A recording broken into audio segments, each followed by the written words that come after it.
Well, he's probably right. I don't know because I am mobile again. Hello, good afternoon, good morning, good evening. Well, I'm not mobile at all. I'm sat inside at home. No, you But are. electricity, she is gone. She has gone this time Oh, because of flooding, big time flooding this afternoon. So our power lines are probably downriver somewhere. damn. And yes, I hope you are feeling better, Simon. We saw on the socials that you've had open heart surgery recently. So there'll be nothing here. We mustn't shock. No shocking content. No sudden moves or anything, gentlemen. We must be gentle with Simon. Yeah. Although I guess I've seen him open heart surgery is one of those things that they do while you wait. I believe there's quite a few while you wait services in, It's not in the drop it off and surgical pick it up later. No. No. I believe that is how an awful lot of it works. It's jolly inconvenient. It is, isn't it? And not drive-through services or anything like that either. No. So what were we just talking about when we started? In fact, it'll come, and I'm very sorry because I'm mobile. Somebody asked me a question on LinkedIn, and I forgot to get their name. So I'm very sorry. As ever, Or let him in. Add him to the. There he is. Oh, look, there he is. You had him in. You had him in because I can't see when guests are arriving. Oh, is there another one there? Or is that... I can't see anyone else. And I just scroll. No one there. We're all here. Okay. Yeah. Hello there, Ian. Ukraine. Somebody asked me on LinkedIn why do we? I think so many Russian airframes are still getting through, and my answer was I think because there's just so many of them, and that's the bottom line. But I said I would ask you guys, so here I am asking you guys. Well, we know that they're coming in from other countries such as Dubai and whatnot, and I think that they're also coming in via Africa as well, so the African continent. So there's, I don't know about you guys, but I have been approached by certain people and asked if I wouldn't mind buying, a few thousand airframes and please send them to let's say Ghana or something. And you're going to be going, no, I'm not going to do that. So this seems to be a way that they're trying to get around it. And then they come up through there. So that's all I know. And I've had personal experience of contacted. So. And on the battlefield, I do think it's just a sheer numbers of airframes that are there. I don't know. Did you? Sorry, go on, Mark. So well, we know that he's friendly with Iran, for example. Now, Iran, they'll just ramp up production because their drones are well known. They're very good, and they'll sell them to Russia all day long. So they're going to be in for it straight away, right? We've then got the North Koreans. Now, they've sent soldiers, but, they could easily set up factories to build these things and just churn them out, and we don't churn out like they do, so Americans being the big supplier. But in the UK, for example, I know of one company that does make some big airframes, but not enough to compete. I won't say what we were talking about before we came on air, but I think, you see a lot of stuff, and it's like I was saying earlier, even you look at LinkedIn, for example, and people showing what drones are made in Europe or America, and, they can carry the device that's needed and everything. And as I was saying, I look at that and I go, that takes too long to build. You've got like 24 screws or 14 screws to build a drone. Your time is blown. If it takes more than an hour to put all the components together, drop them into a frame, there's something wrong with your process. Start again. We build drones. I can build 50 drones in a week myself. You know what I mean? Admittedly, it's not as big, but if I can build that many by myself, and that's loading your firmwares, doing everything, doing my checks, taking it out, giving a quick flight test and everything. If I can do it, trust me. If you had a conveyor belt, if you had 5 to 7 people, and you had a conveyor belt of just kind of going, then you would have a process, and you would, I mean, you could build that, like a few hours. Hey, but we should consult the man who knows more about manufacturing than anyone on Earth. He's not here. He's over. Okay. Phil's not. No, Elon Musk. That's what he said. He says, "I think I know more about manufacturing than anyone else on the planet." That was his quote. Well, well, he's. Let's not go near America. Can we leave America over there somewhere? Because right now, America is sort of it's a little island by itself where mental health needs looking at. You Democrat. You went, I'm backing away from this quick. Whoop, whoop, whoop, whoop. Post reversing. Yeah, well, how do I put this? After Trump's display and then JD Vance, what JD Vance said today, he did not earn himself any friends in Europe, especially when the two countries that did say, we will consider putting feet on the ground. When he said what he said, he was, that's a hole that he's dug himself. And I can tell you, you can take the mickey out of the Brits, you can say whatever you want, but you did the wrong thing there, Vance. But I think also I mean, let's just say hypothetically, or it's certainly looking like it, that they don't want to help out. They are going. I mean, when it comes to the drone side, they're going to lose a lot of information there. They're going to lose a lot of good data. Absolutely. because quite right. They should too. Yeah, because the Ukrainians are doing. When this war is eventually over, there's so much. We are going to get so much from the Ukrainians. It's going to be a staggering amount of information and data, which the NATO. Which they're getting right now anyway, and I think, of course, that's only a small amount, of course, but it just seems a shame that's going to be the case, because given what's happening in the US right now, and if they have their Chinese drone ban, they're really shooting themselves in the foot, if you know what I mean, because they're really cutting everything off, and all they're going to have is Skydio, so. Yes. Three people have made contact with me from Skydio this week. It's like, God, they must be getting flipping desperate if they're contacting me. Parrot's not on the list anymore, is it? No, is it not on the list? Yeah, someone said that. Wings off the list, isn't it? Someone said that. Yeah, it's off the list. Apparently, any drone that's not wearing a suit and a bow tie. And don't forget, if it's made offshore, it's going to be heavier by, 20%? How much are the levies? How much they're putting on? 25, yeah. And Mitchell, I'll look at that when I'll make a note of that, and I'll look at that when I have power and things. Thanks, Mitchell. If that's for myself, I'll look at that. Yeah, the knowledge that's going to be lost to America is going to be quite extraordinary. And also the intelligence gathering assets that they've got around the world, they'll be gone. You just can't trust them, so they must go. And which means that we're going to get at least, 20 odd prohibited airspace areas in the UK back. Once they're gone, we can have that airspace back. And we'll have 5 black eyes. Exactly. Yeah, no, then it'll be called Four Eyes, which of course, just make you can imagine those generals, sitting there watching that news conference and they're sitting there and they're sitting going, oh my God, all that work we've done, all everything we've put in there is now gone. It's like, I feel sorry for those guys, because they've built up a massive amount of let's say relationships over the years with NATO and the new NATO countries. We've had the I think it was even last week there was some battalion were here in Finland. They were here. They were getting winter training, and they said that and in fact actually it was the senator from that state.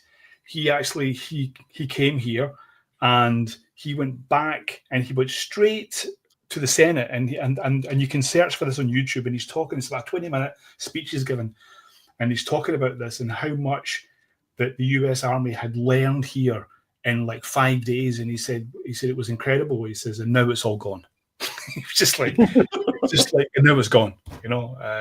And whilst we're going now on this week in politics, I'd like to move on to how's it gone down in Finland? They're not fueling up the submarines. There's big cheers raised here. Yeah. Well, it wasn't really news here. It didn't really make too much waves here, but it was But I did. I mean, but do they really need fuel because it's nuclear sub, so it doesn't need fuel? Is it more like supplies or what? It's all backup generators. Okay. So in case the reactor has problems or it needs a bit more juice, so they do use it. I mean, well done to Norway.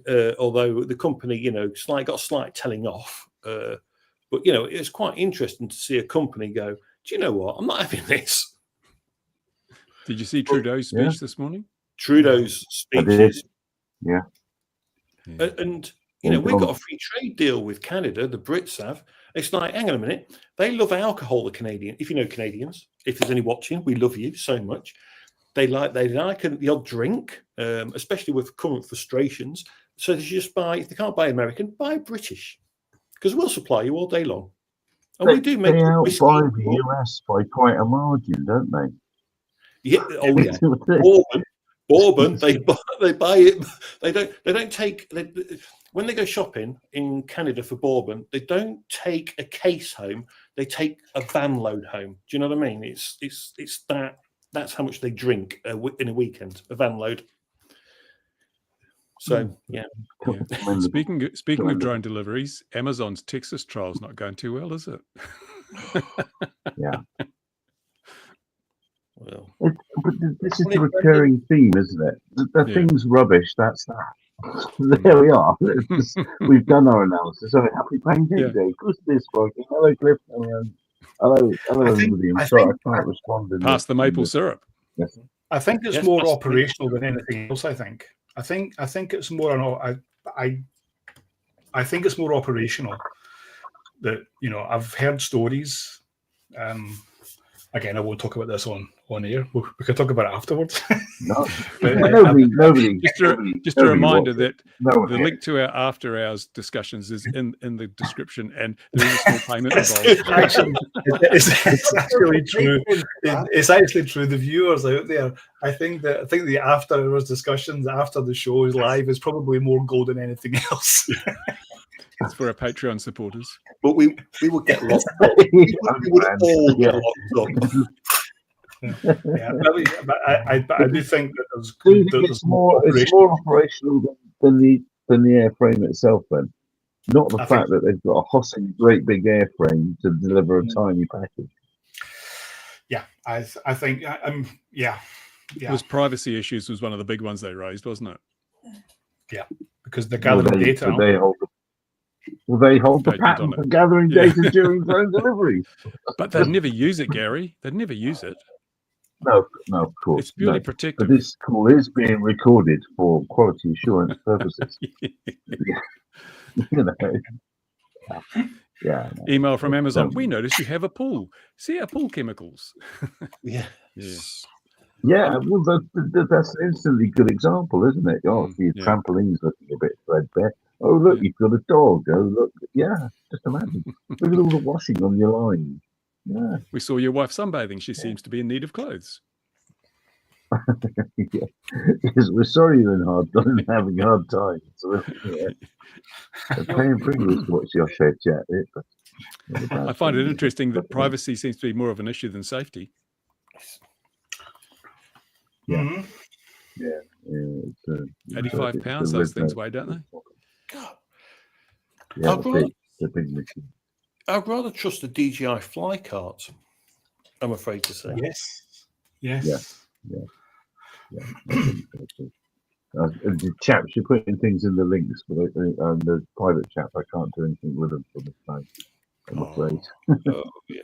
No, we do it. What's the problem? You're in charge of that, Bruce. I've got Um, no idea what I'm doing, but- mate. I've actually been talking about the fly. Sorry. Just talking about the Sorry, fly say cart. again? I've actually been trying. I've actually been talking with several organizations this week to try to see about trying to get authorization for BVLOS for the fly cart. And I'm now seeing this as my mission for 2025 is to try to get authorization for the fly cart in Europe. It's my goal now, you know. So yeah. Surely you'll get So that permission will to get you fly. Europe wide. Sorry. Sorry, Gary. We were talking to Sorry, Gary. So if you get the permission, that would open it up for everyone Europe wide. It would, yeah, it would. Because I think that with this data that's come out from the Dutch Drone Association, should really give it some leverage, and it should help, a lot with that. So I'm there's a few potential projects that we're working on, and I would like to use the fly cart as a POC, for that. This is a DJI drone. The spy cart, did you say? But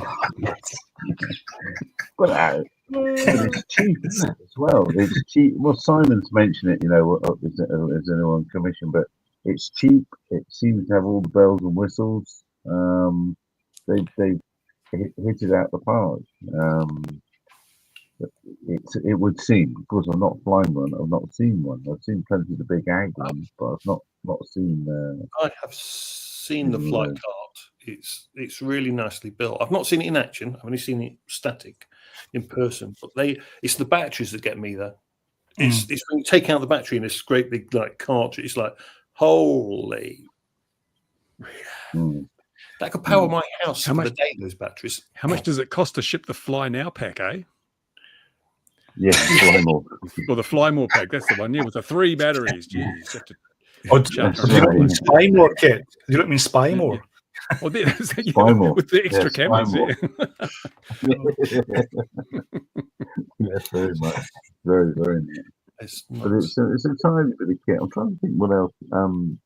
News-wise, there's not. We got Sora. We've got the Sora stuff from the CAA, right? Which is looking absolutely mentally nuts. Can we have a bet?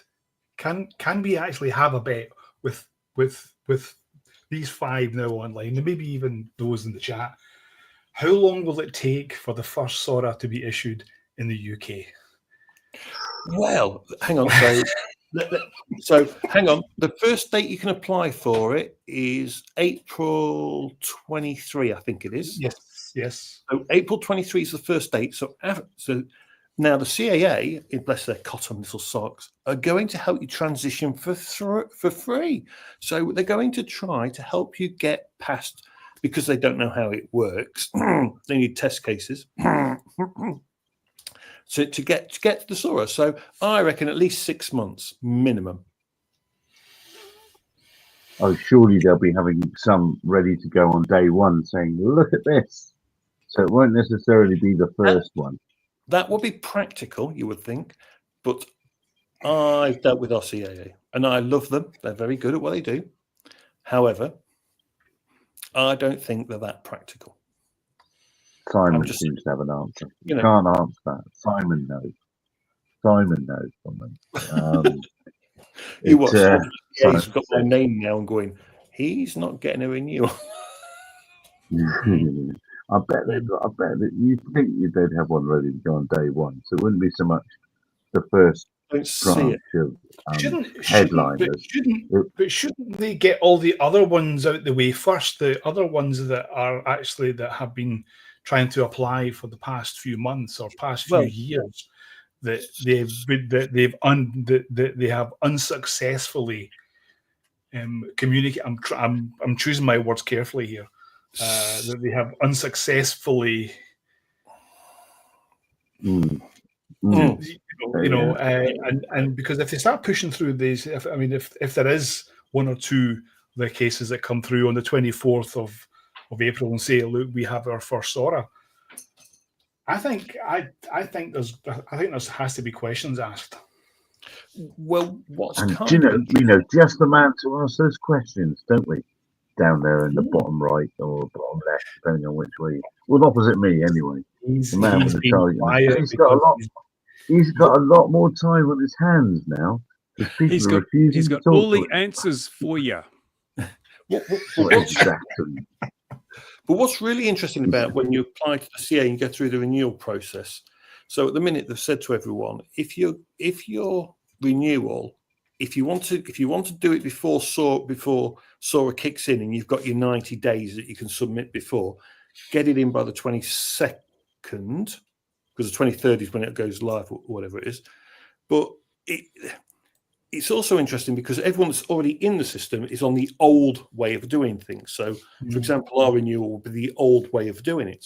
But next year, then we've got to learn a whole new system again. You know, and I think we will be a sale too because of the way it works. you'll be sailed too. Yeah, which will be interesting because we're still waiting to see the final pricing on it all.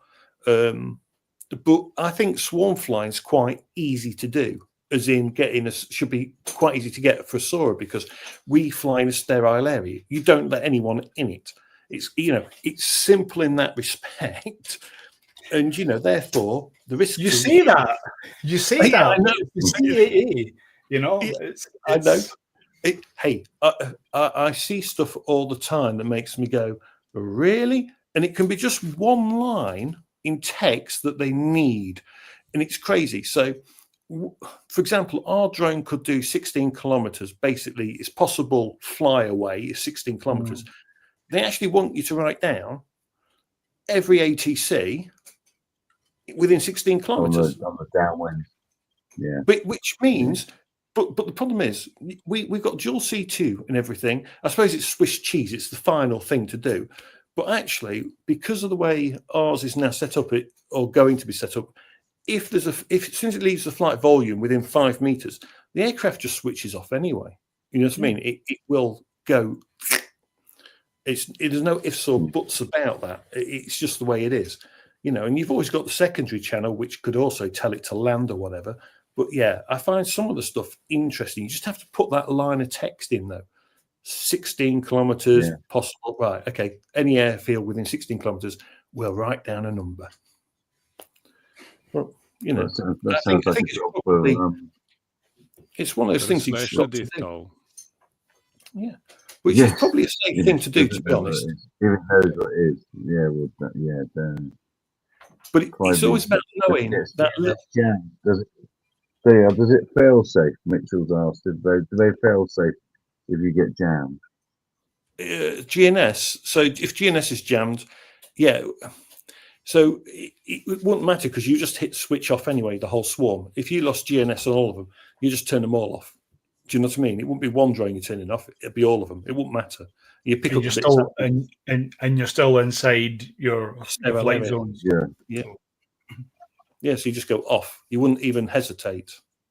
An absolute worst case, even if someone took out one of the C2 links, you've always got secondary, and you just hit land on that one. So you've got all these bits in place, but do you have a shotgun as final backup, or shotgun? Yeah, you do tend to find that when you lose GNSS, it doesn't affect all of the drones.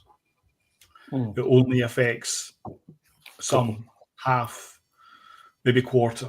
So you don't want to kill them like that because you then risk losing them all. Because if you can rescue, because if you can bring some of them back, that saves you from a lot of maintenance. That saves you from explaining a lot. Let's say, so if they start to lose that, and of course you still have the radio link, which of course is good, then you have a command. But what I've seen when we have been GNSS jammed with 500 drones, actually 1,500 drones as well, is that it hasn't affected all of them. It's only affected maybe 25, 30%. So therefore, surprised. you know, I'm surprised no one set up a What local warning- system with 3 transmitters, and so you can triangulate based on local transmission. Mm. What you have to worry warning did you about get lost about? opportunities. Sorry, on your GCS. All the drones bugger off. Oh, yeah, yeah. Well, it depends upon what system you're using, but it tells you for every drone what's going on. So it'll tell you typically you're flying RTK plus, you'll have RTK float, and then you drop down to 3D GPS, then you've got normal GPS, and then you've got bugger all. So your whole swarm is completely listed. So while flying, it will flag a drone if it drops below. So it depends how you set it up. It's up to you. But as soon as it comes out of RTK plus, it'll probably flag that drone. It's in RTK float. If it goes to GPS, it'll flag that drone has gone to 3D GPS. And you can only tell because you'll see one drone that's not picked. It's not, you've got all those dots in the sky. You'll see one that's just a little bit out. And because what's happening all the time is every few seconds, it's getting its RTK data pinged at all the drones. Now, they get it 2 ways, typically. I don't know what Stevens does, but ours gets it 2 ways. So it gets it through the Wi-Fi, the RTK correction, but it also gets it fired through the secondary C2 as well. So it's getting the same data 2 ways. And that way, you're trying to make sure the drone is getting that data packet no matter what happens. Because if one gets a problem, the data packet's still going to get the other way. Now, a lot of people think that if you jam the 2.4 channel, for example, with a swarm, that you're now going to stop the swarm from working. You're not going to affect it 1 iota. The only thing that's going to happen is we're going to lose telemetry. So you'll lose all your telemetry because that 2.4 has been jammed. The secondary C2 is still pumping out everything. The drones typically have like a waypoint machine uploaded. So no drone is aware of another drone typically in, I would say 99% of drone swarms doing shows. Would you agree, Stephen? There's only very few that are aware of others. No. I mean, they're not aware of. Well, I mean, every system I've worked with, they haven't been aware, and the data is uploaded to the drone, so they know what they should be doing. But there's always a heartbeat. So I think for many systems, there's always, I think it's 220 seconds. And if they don't get that heartbeat, if they don't receive the heartbeat within that time, then they will return home. If they have GNSS, so if it doesn't receive the heartbeat, it will then come back. And that's why if you look at some of the shows, if you look and you see drones coming back, that is basically why, because it's just lost communication. But it knows where it is. Do they have how do they get themselves out of the center? They're right in the center. The one that's in trouble is right in the center of the swarm. How does it get out of the swarm? So you're the operator. You go, ooh, that one's dropped out. Right, let's return to home. So I actually have a video of. Sorry, I'll let Stephen go. So you would think that a show is like this. It's going to be like flat, and the people are watching it. Yeah. Usually shows are usually at an angle. Yep. They're usually at an angle, so that means that if they do fall or they will move, they won't get in the way. Okay. So they're not actually stacked on top of each other. They're like that. Yeah. I get it. Okay. Yeah. So typically, you've and got then so its route out is down and away or up and away. Well, typically you're hitting land. So normally just hit land, don't you, Stephen? You just go land where you are. We'll pick you up later, kind of thing, unless you're over water. So I've actually got a video of us extracting one on a demo. I haven't got the clip up yet, but I actually have a thing where we're flying 50 drones, and someone said to us, what happens if you need one out? And we bring one out just to show how to do it in the demonstration. But it is about choosing your spot as well. Because some of the worst times to do it is when they're all going to move to a new position and they are all moving about. Sometimes you just want to wait 10 seconds. You see it's gone to its new spot, and then they've all kind of getting ready to do their thing. Bring it down then. Or you know, there's part of a movement. You go, right, come down now because it's less risk. A question I have for your system, Mark: if a drone falls out the sky, so if a drone just fails, what happens to it? Is the light still on when it falls, or Depends how it fails. So it depends what the failure is, because we have the choice. We can either go, right, we'll just turn it off and bring it. You know what I mean? We could see it could be something really bad, and we can see that on the screen, and we just go, turn it off. It's in a sterile area. Before it becomes a real problem, just turn it off, because I'd rather see a drone fall onto the ground than it disappear somewhere. I don't care about the drones in the sky. Okay, so you can't worry about what's there flying. Do you know what I mean? The value, anything like that, that's always secondary to us. So in that case, but if we tell it to come down and land, it's like could remain on, but we can tell it to turn that light off if we want to. okay, yeah, And then we can turn it back on to find it afterwards.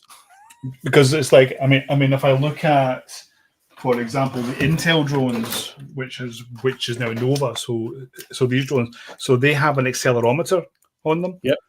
And if they drop, the light cuts out. We could do that actually. Which is actually really, really good, because you want to not see that from the audience perspective. You don't want What to you see can't see that. won't hurt you, right? If it falls on Yeah. you. Exactly. But it's more it actually affects the experience of the show, because when you see something fall and you go, oh, that's a mistake. There's one show, and I'll try to find the video. It was from I won't say who it was. Okay, I'll say who it was. It was Sky Magic. So they were doing a show in Dubai, and this was the same show that we did the year before. We were there doing like a different show, but they were doing the same show we done. And it was the first night of the show, and we went to watch it, and it was my first time ever watching a drone line show, never mind actually operating one. But they had this. It was like a face, and it was an Arabic face, or not a face. It was behind the the hijab, but you could see the eyes, and there was a drone that was at the very inside of the tear duct, right? At the tear duct. And a drone fell down from which looked like a tear, but it was actually a drone falling out of the sky, and it was the most perfect mistake I've ever seen in my entire life. It was really, really good, but it was actually a mistake. So, Wow. You know, fascinating things. It really is. I mean, we could probably rig that up, to be honest. I mean, I've never really thought about doing that where they come, if they're going to come out. But you could issue the command just to turn off the light anyway. It's more that people will, because they're always videoing that, and if you have lots of failures, you're going to see lots of drones coming down, and that's the kind of stuff that goes viral, and that's the kind of stuff that you don't want to happen. Yeah. So if they go down, it's good to have the accelerometer just shut them off, because it doesn't affect the show. Do you paint them red so they don't show the blood? Yeah, definitely. It's black. It's not going to show red. Now, earlier on, we mentioned the after-show chat. I want to bring you in now. We mentioned the after-show chat, and last week, I think it was afterwards, we didn't do it in the show, did we? We started talking about Notebook LM and mucking about and things like that. Ground for no fear, yes, quite so. So, has Notebook LM been useful for you this last week? Well, I've had a bit of fun with it. So, for people who don't know, it's kind of a Google AI thing where you can put in documents and then you can query it. So, Gary suggested putting all the Gatwick stuff in there. I don't know if we'll get around to that, because it is so much, and it would be so much work just putting it in there in the first place. Plus, it's got a 50 document limit. So what I had to go doing first was, let's do a notebook that is Freedom of Information Act aware and all the aviation law around that aware. and it grew. I've literally put thousands of pages of documents in there. So we've got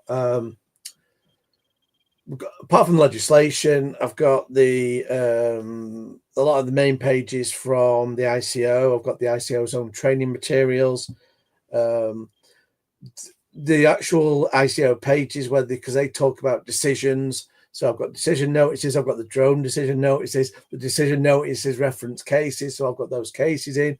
It also references a lot of legislation that's outside the drone realm. So those are in there as well. So I basically got this notebook where I can query it, and so you can ask it about the Freedom of Information Act, try and tie that into the context of drones, and it can give you back pretty sensible responses. And I have genuinely used it on a Freedom of Information request, though that one was why don't we have a look?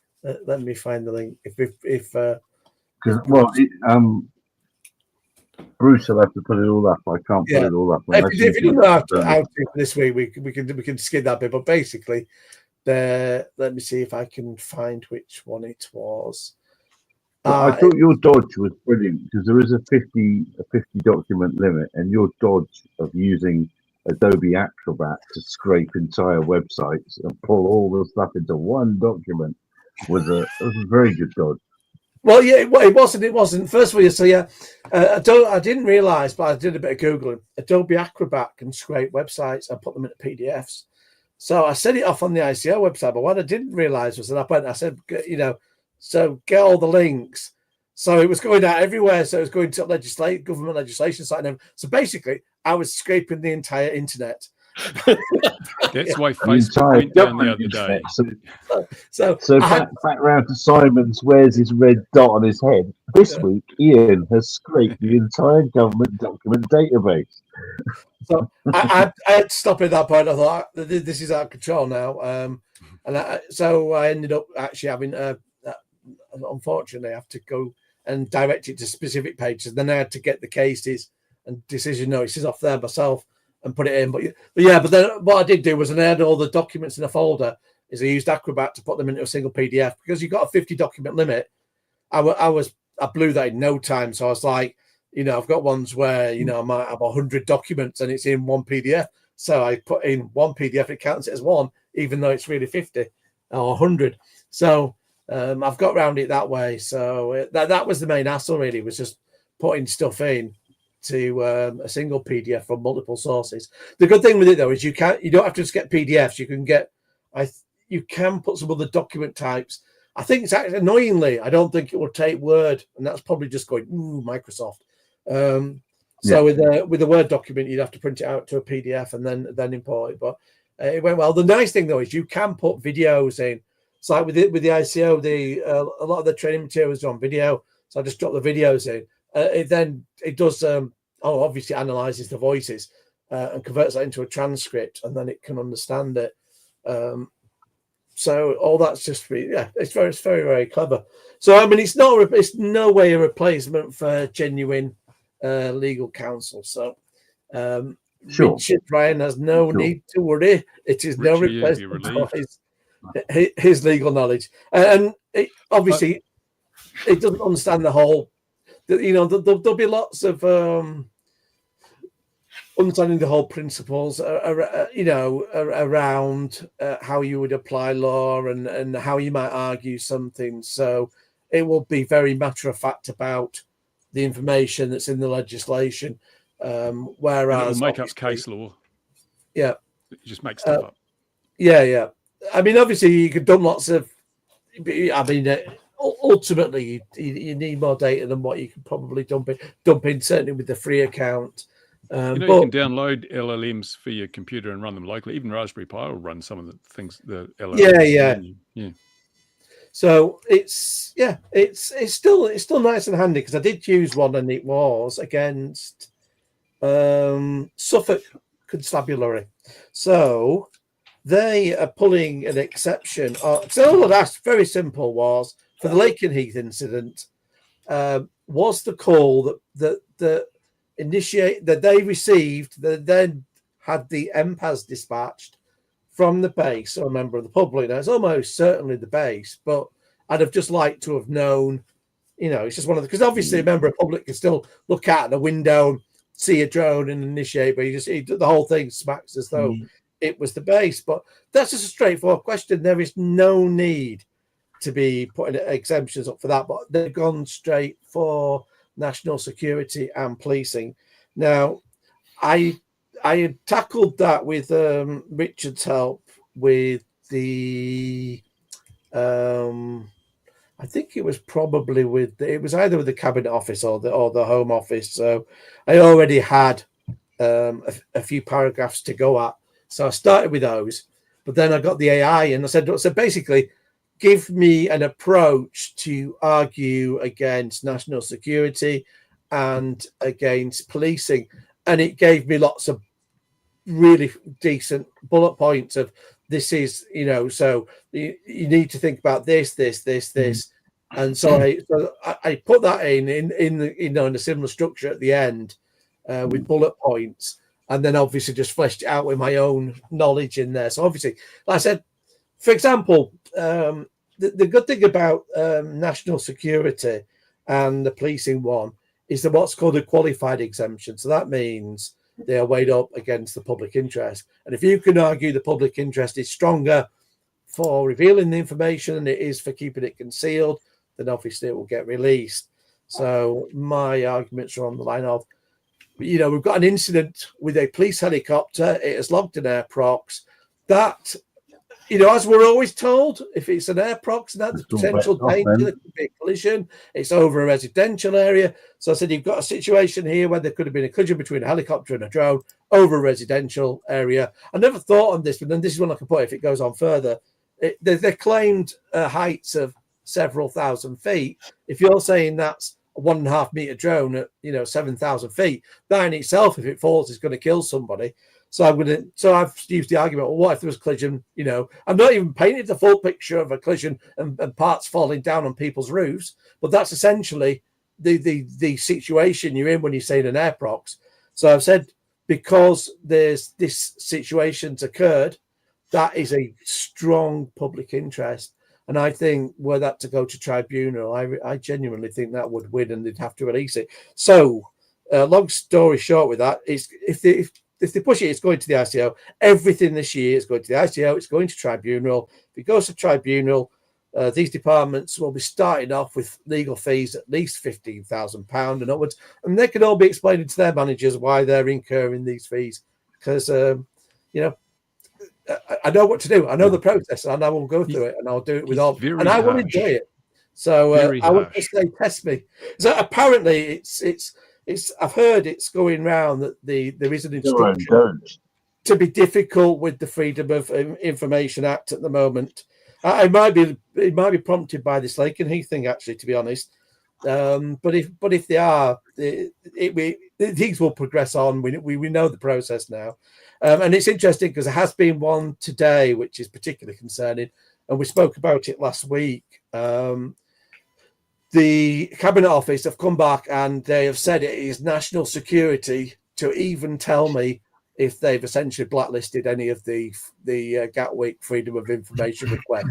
So there's the round robin, there's like a national security, and there's the clearinghouse, which I think is basically going up to the Cabinet Office. So I just simply said, have any of them in the line. I didn't even say all to back a time into 6 years. I just thought, last 3 years to be more recent, of which there won't be a massive number, but obviously there will be a number.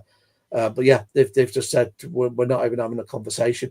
In fact, they came back with neither confirm nor deny, but the very fact you're doing that, having considered it for so long, yes, deny the confirm nor deny. But with this, it tells you that there definitely is one there. So that one will be going to the ICO and will go to tribunal should it have to do so. It's going to be a busy year this year. I think on current progress, it will be the CAA, DFT, Home Office, Cabinet Office. I don't know if there's many left to actually take to to Well, the can ICO. the Cabinet Office? Do you think you can really get anywhere with the Cabinet Office? Well, I know I could try. He's got good DIY True. skills. Yeah. Very good DIY skills in the Cabinet Office. Yes, I believe that's one of the requirements to get in there. Is if you have to show a deep knowledge of carpentry. Harder and harder these days. It will be interesting to see how many of them decide to put up a fight like the DFT are doing at the moment. You know, we've had it historically with the Gatwick ones. They were tending to just be allowed to be dealt with by the ICO, and you know, really that was the first one to really. I think probably Sussex Police regretted that with. But you know, the DFT have obviously decided to fight it. But once you start fighting it, it becomes very, very, very, very, very, very expensive. So it will be interesting if they are fought as well to do freedom of information requests at the end and say how much money have you spent. And that becomes a story in itself, because you can say, how come you're spaffing away so That's much? a matter of national security. They won't tell you how much they spent. Well, they did in the end, didn't they, for Gatwick, and then we reported it. Even down to last sandwich, I believe. But yeah, to be honest, though, in a similar vein, I was going to say that cost is still increasing, because every time they're fighting the Freedom of Information Act, they're essentially still chalking up the Gatwick costs. Yeah. This has put me in mind of another thing that's happened this week, which is another ridiculously easy thing to do. You know how to do it. Somebody's spoofing TCAS an airfield at the end of a runway. That's very. It's not a good thing. You know, if that becomes a trend, that's really worrying for airfield operations. It won't endanger aircraft per se, but my word, it will cause a headache for the air traffickers with all the aircraft going around. And just explain for the benefit of everybody, because and that includes me. So what exactly does TCAS do? Well, we've got ADSB, and ADSB is, hello, I'm here, I'm going this way, I'm going at this speed and this height, and my position is GPS derived. And then there's a sort of a izzy-wizzy, let's get busy way of listening out for that. And then on a much more simplified dial in the cockpit, throwing up, and also audible, throwing up a threat. You have, you know, and it sees if a track is descending on top of you or something, or it can see. It's isn't it, terminal collision avoidance system? Yes. And it just shouts it out, and it's a simplified dial in the cockpit. So somebody, it's just obviously it's just a radio device, and somebody is firing up false tracks into the sky. Does that mean then that people are getting false collision warnings and potentially panicking? Exactly. Yeah. Thank goodness they put encryption on these systems to protect them from that kind of carry on, just like remote ID, really. It's so ridiculous, isn't it? Mitch will know all about Wasn't there TCAS warnings shouting out in Washington at the incident? Yes, that's where it was. So someone was sat at the end of 22 firing. What do you mean probably the crash? Using a flipper or sorry? Yeah, I see the flippers being. It looks like the flipper's going to be banned in the UK by the look of the stuff that I read. Anything that because of all the car thefts. Yeah. It'll be a flipper or something. Well, they need to ban screwdrivers as well, because you can pry the door lock open with those. It's like it's a tool. Don't ban the tool, just ban the use of it in that application. Metal lying around. Yeah. Look at when they ban guns. We've got people driving cars into crowds now. Yeah. Doesn't solve the problem. That's pretty interesting, the TCAS thing, because of that ban SDRs. Well, that ship has solidly sailed. Go on, it's over the horizon. You can't see it. It's too late for all of that, really. But as Bruce very cleverly articulated, why on earth didn't they have them encrypted in the? Why are we still using systems that were invented in the 90s? Why? But there we are. And one word. But the implications of the TCAS aviation. The implication is that somebody with a device on the ground can make ghost tracks and aircraft either have. And I thought what was interesting on that air traffic stuff we were listening to on that is that they say, "Can you see it?" No. Right. Well, crack on then. Like, Let me just pull this layer of Swiss cheese out. Yeah, and you carry yeah, on. exactly. but isn't that If exactly you- what happened with? But isn't that exactly what happened? Last month with that accident where The helicopter. they thought they could see or they couldn't see, but there was a TCAS shouting out, and they said, "Can you see?" And they were saying yes, but but obviously they didn't actually see I it. thought the TCAS didn't work because it was too close to the ground.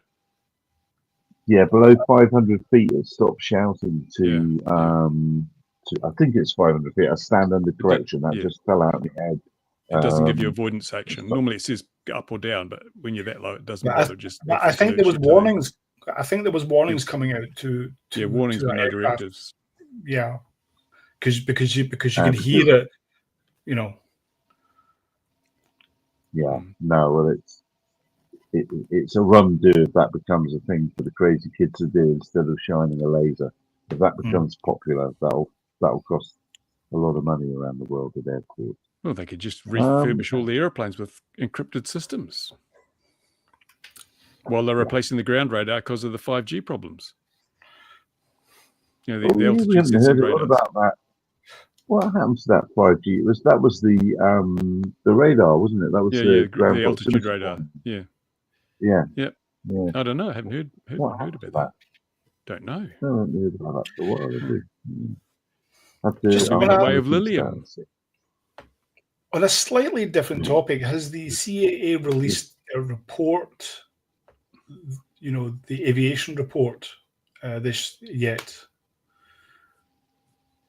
What the air proxies? Which report do you mean? Or their annual numbers? It's the safety report. So this comes out every year, and we just got our report here, and and of course it goes through every incident that happened in aviation. There was four reports of drone sightings near the airport or whatever from planes. But does the CAA have they not released their one this year, or is it still to be released? Theirs comes out every couple of months, doesn't it, Ian? I think it is. I can't remember. I don't know of any annual summary thing off the top of my head. The AirProx stuff's every so often, because that's why they've been a little bit naughty with the National Police Air Service thing, because obviously I queried about that. And well, we're going to publish it, but I think they're going to leave it till June. And obviously it's a public interest matter now. So yeah, we get that kind of stuff in the end, but that's just stuff that's AirProx, where there's obviously wider data out there, covering drones. Yeah, we had 4 this year apparently, which is 5 down from last year. So there was 9 last year, but we had four official sightings. No. So it's down, and of course the number of drones are coming up. So yeah. What else have we seen? Oh, didn't DJI bring some stuff out this week? I can't remember.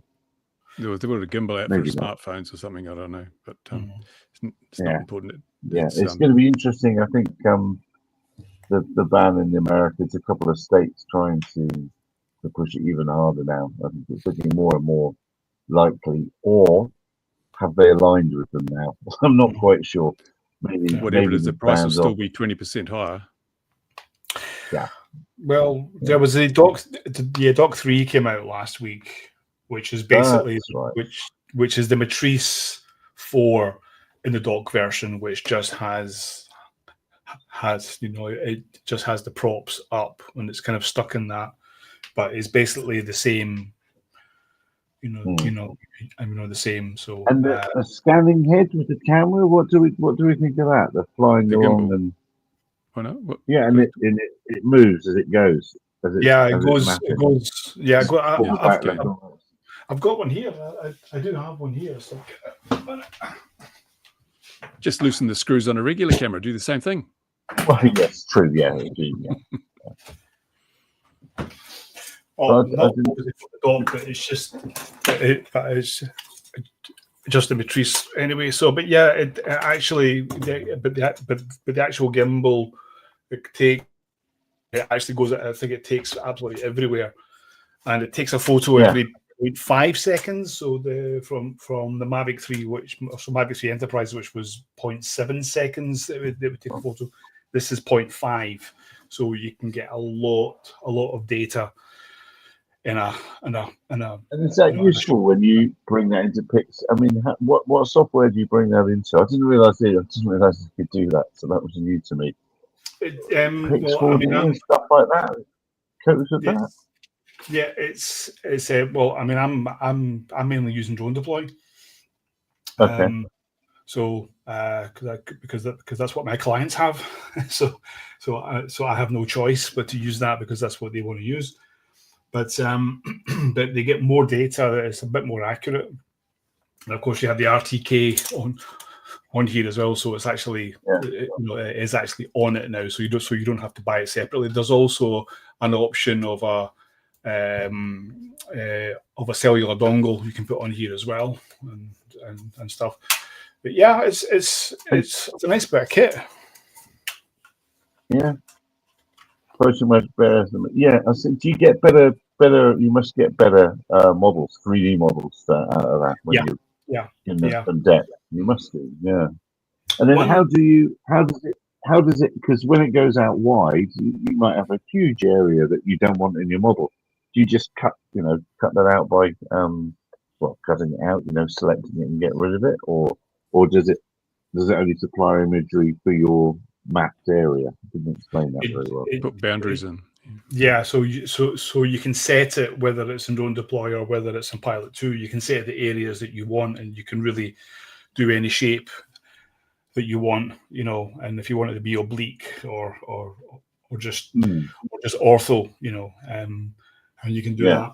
One really good thing about this is it has a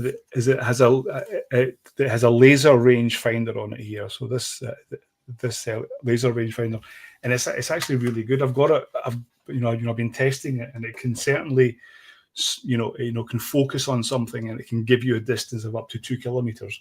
So it can really say that thing is 2 kilometers away, and I've been testing that. I've been going out and then going home and or coming in the office and then checking the distance from where I was, and it's actually quite good.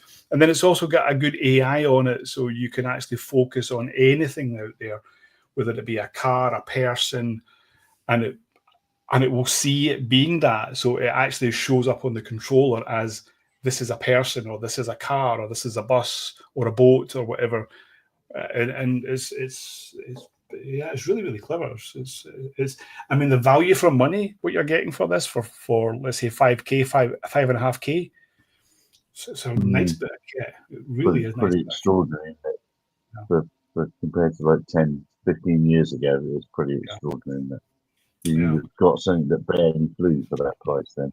You just zip tied a GoPro to the bottom of a Phantom 1. Those were the days. Exactly, those were the days. Look, we're coming up to the hour. Just same with Simon there. Simon, the M3 gimbal head can do the same. Yeah, it can. But the difference between this is that the Mavic 3 Enterprise, it's a photograph every 0.7 seconds, and this is 0.5 seconds. So you're getting slightly more. And I know that doesn't seem like a lot, but when you're taking images all the time, it is a lot. And I've noticed that clients actually see the difference, because I'm on a site where there are quite a few different companies that are there, and I can see the drones they're using.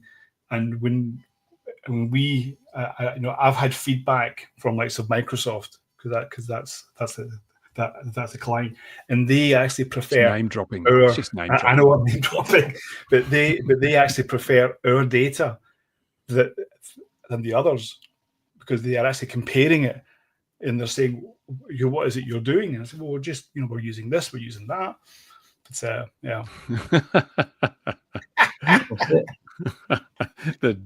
The pound's going up against the dollar, is it?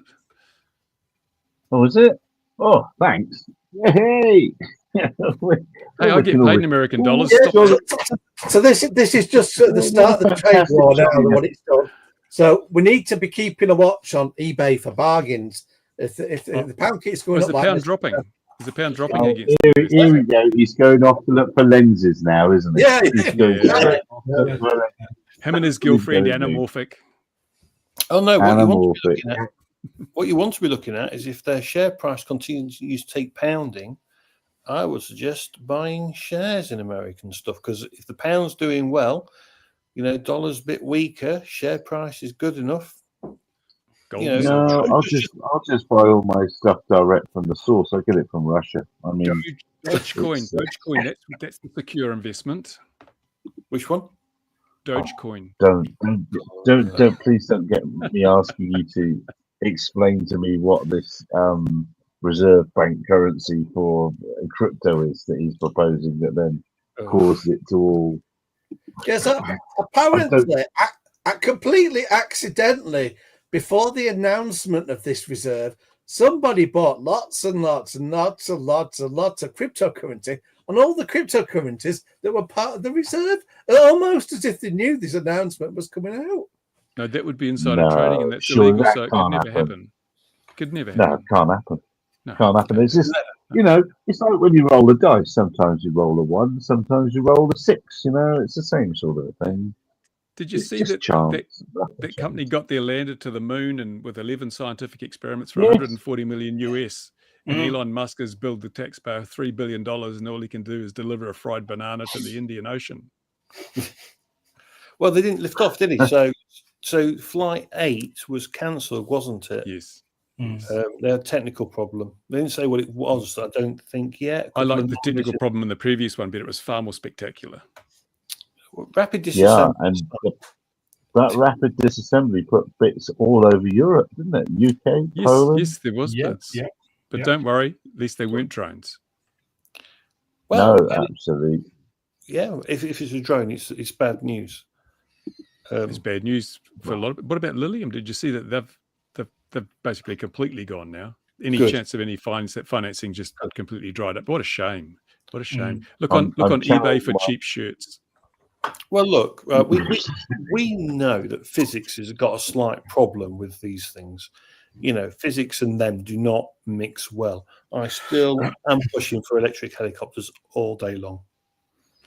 Yeah, well, I think those will come. There will be something. There will come a time. There will be. Yeah. There will, but the time we're old and grey.